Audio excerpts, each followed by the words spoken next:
lecture that we have in hand right now is about reading comprehension.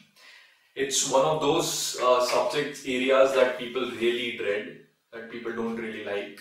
A lot of my friends, I know that they lose a lot of points on that, and because of that their score on the competitive examination suffers. I know this from practice that reading comprehension questions are not that tough that they are meant out to be.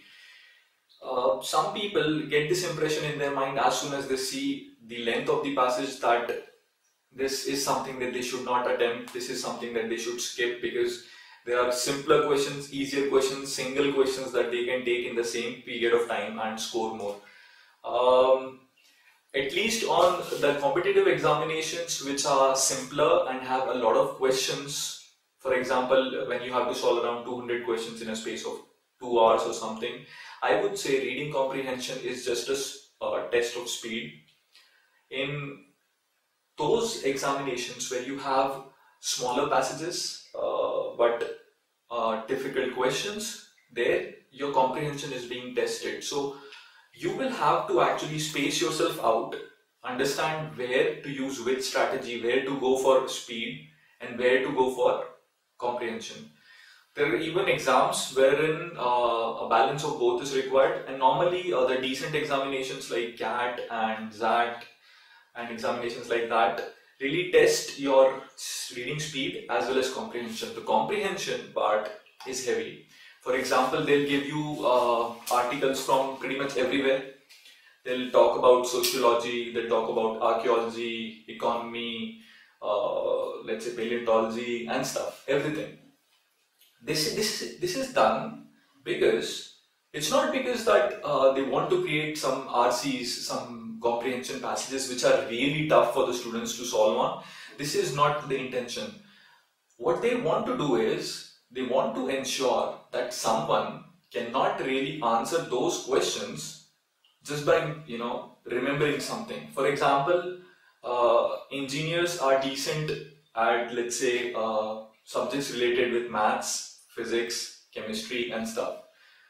What happens here is, if you give them a passage on physics, if there is a passage on physics on the examination, and there are graduates from all streams taking that examination, so engineers or those people who are, let's say, BA in physics, BSc in physics, these people have a certain advantage over other people. For, let's say, a BA in arts, a BA in English, a Bachelor of Arts in English, that guy is not going to be able to understand the physics, let's say, that comprehension part as promptly and quickly as these people are. This is why these topics are touched less. Topics like paleontology, topics like, let's say, economy and others are taken a lot, because here you cannot answer something by saying that, okay, I know this is this, so that is that. This is one. Secondly, you'll see a lot of different varieties of questions. Now it depends on which kind of examination are you taking. If the examination is easy, if the examination employs a lot of easy questions, then you'll see longer passages, let's say about 1200 to 1600 words, wherein you have to read a lot, and sometimes you even see 8 to 10 questions, 12 questions on the same passage. Now try and understand that in this type of comprehension, reading comprehension part, it is not easy even for the person who's creating your question paper to create 10-12 questions from just that part. So you have got to be sure that there will be at least 50-60% of the questions which are going to be really easy. If he has 10-12 questions from that same passage, he's going to be trying to create questions which are located at different parts of the passage. For example, one question comes from the beginning of the passage, one comes from the, let's say, second, third paragraph of the passage, and so on. So a lot of these questions are not going to be inferential questions. I'll come on to the different types of questions that come in by comprehension. But the main point is there will be a lot of easy questions on long length passages. Thus, my advice is do not get terrified of just the length of the passage, do not worry about the whole thing that it's reading comprehension and you cannot do it. It's no more than common sense in reading comprehension, and that is why I suppose if you keep a sane head on your shoulders, you can definitely solve these questions. Now let's talk about the different varieties of questions that will come on reading comprehension. So let's see the types. People define the different types of RC questions in their own way. My way is this, that I think that there are 3 types of questions.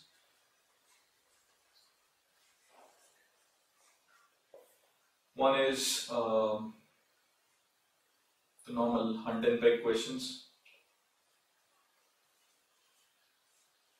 Second is inferential questions. And the third is whatever does not come in these 2. So I'll say the miscellaneous type, which includes a lot of questions like the tone of the passage, the title of the passage, and so on. These are mixed varieties, so you cannot actually say these fall in one. There can be so many.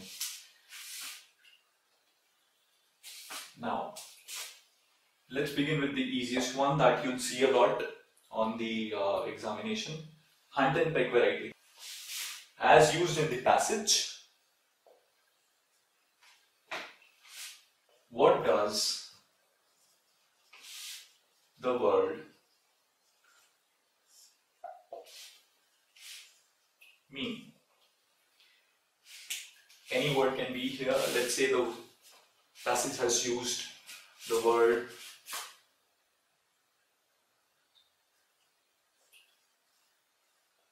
specification.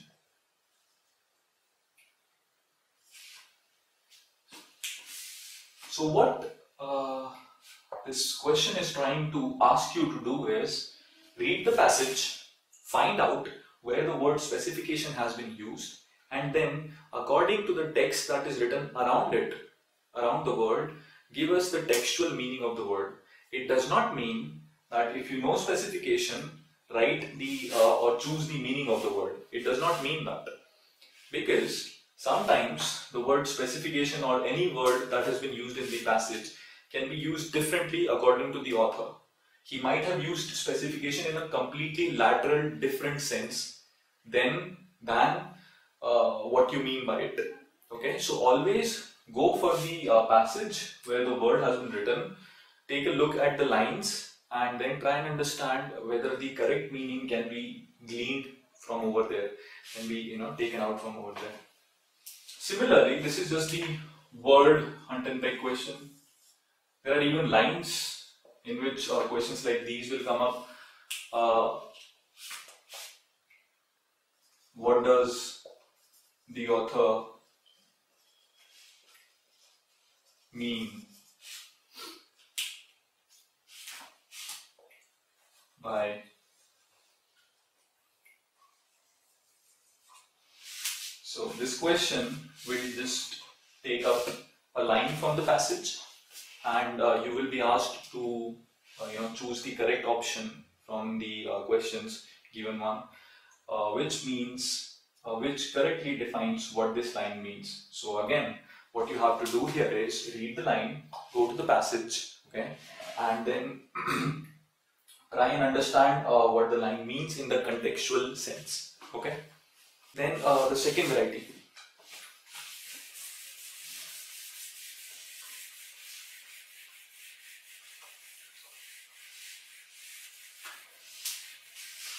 Which is the inferential type.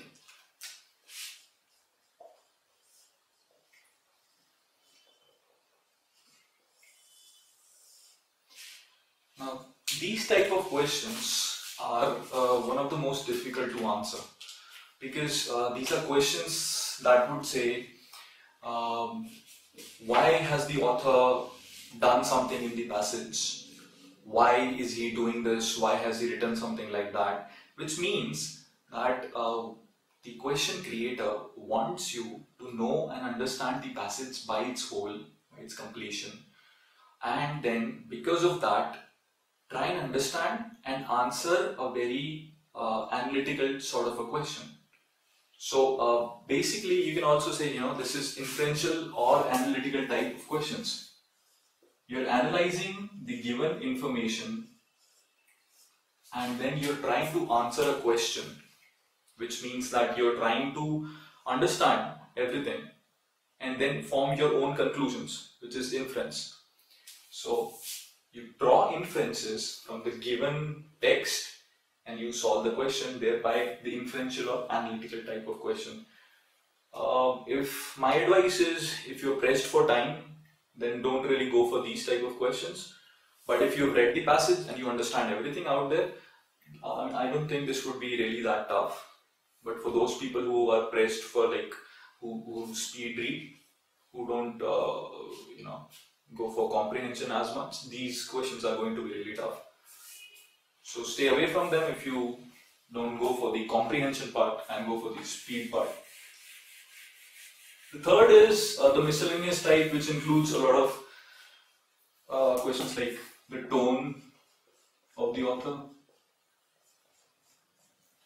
the title of the passage, what could be a suitable title for the passage. Then there could be other questions which are basically about some part of the passage. Let's say, what does the second and third paragraph of the passage mean,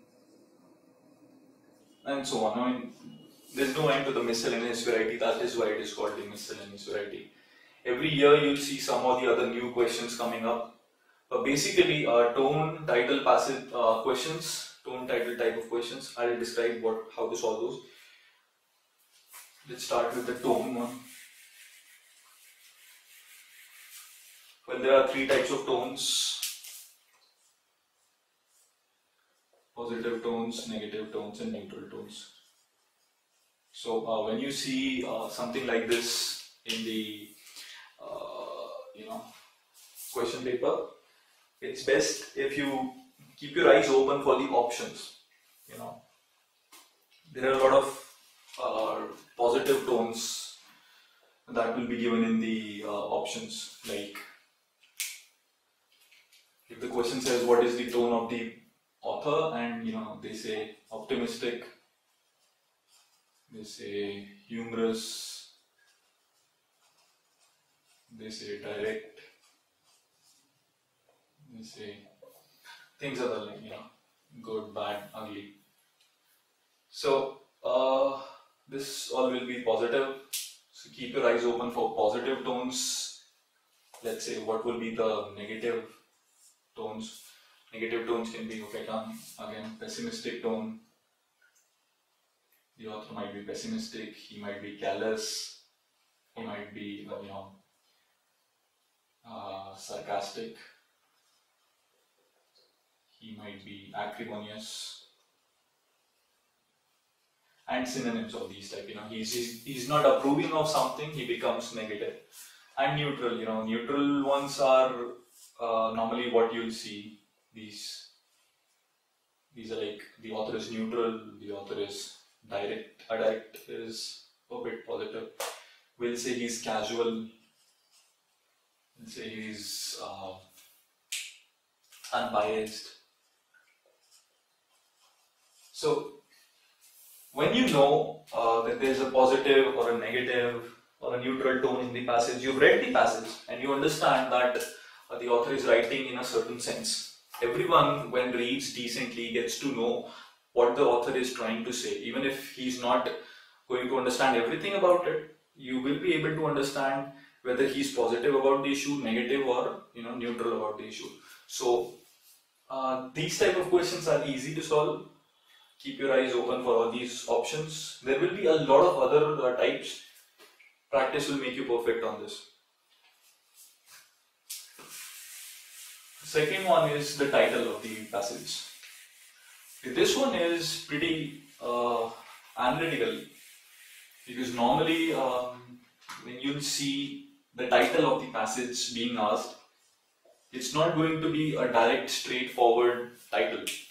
Because, for example, in newspaper reports or newspaper articles, we don't see the titles as direct rip-offs of the whole story that has been given over there. It does not say, if the story is about, let's say, what has been happening in the economy in the last 5 months. So the title does not say what has been happening in the economy for the last 5 months. It will be something interesting, something intriguing. If it is something bad, if the economy is going down, then the title would be something really that is going to be out there and saying not good about the whole economy thing. My point is, it's not going to be, a simple sentence just detailing the article. Okay? It's going to be interesting, and there will be some, intrigue involved. Okay. So first of all, keep a lookout for the whole intriguing options thing. If there are some options, that are zany, interesting, intriguing, which are really fun to read, okay, keep a lookout on those, because sometimes they are the real correct answers.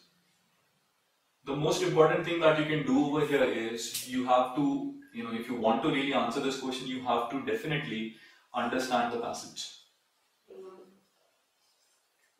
Because, for example, even if you understood the whole passage, let's say, you understood that the passage